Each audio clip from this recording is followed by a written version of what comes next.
What's up fam, my name is Tech and welcome to my Mass Effect 3 multiplayer guide for the Asari Valkyrie. I'll be starting by going over the racial passives then the active abilities. Following that I'll give you some builds that you can try to start off with the class. And as always, links to useful information will be in the description. So what can she do?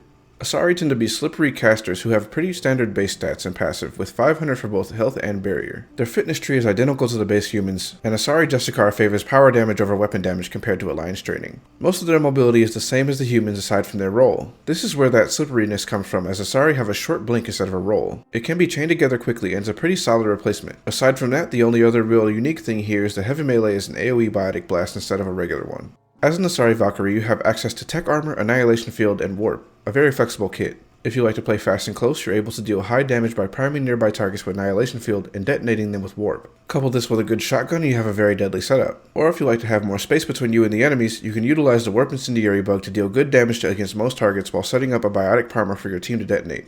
Starting off with the combo build, max Tech Armor, taking durability, power damage, and recharge. Then max Warp with detonate, expose, and recharge speed.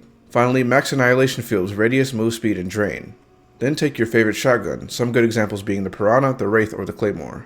With this build, you'd be sprinting towards clumps of enemies with Annihilation Field active, then throw Warp as they get primed. After detonating, you can clean up the rest of the enemies with your shotgun and Annihilation Dot. The weapon build would be pretty similar. The only real difference would be damage taken for Annihilation Field. Then you would want a high fire rate assault rifle like the Particle Rifle to abuse the Incendiary Ammo Bug. It could be a good idea to skip Annihilation Field entirely if you intend to focus on weapon damage, as you can get a bit more damage and durability out of your passives. But I like having it because it's a good option to burst enemies that get close to you when you have a long range weapon. Plus it has a long duration, so you can set it in downtime and use Warp on cooldown.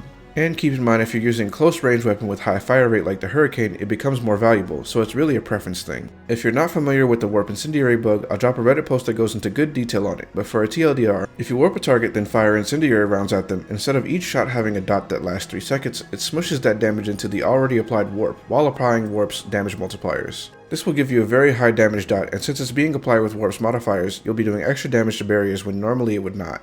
If you want more detail, definitely check out the Reddit post, but that's all you really need. Because of the before mentioned, incendiary rounds are probably the best for this class. Disruptor or Warp rounds are probably pretty solid if you don't want to use incendiary. Disruptor because this class has nothing for shields, and Warp to get the bonus biotic damage.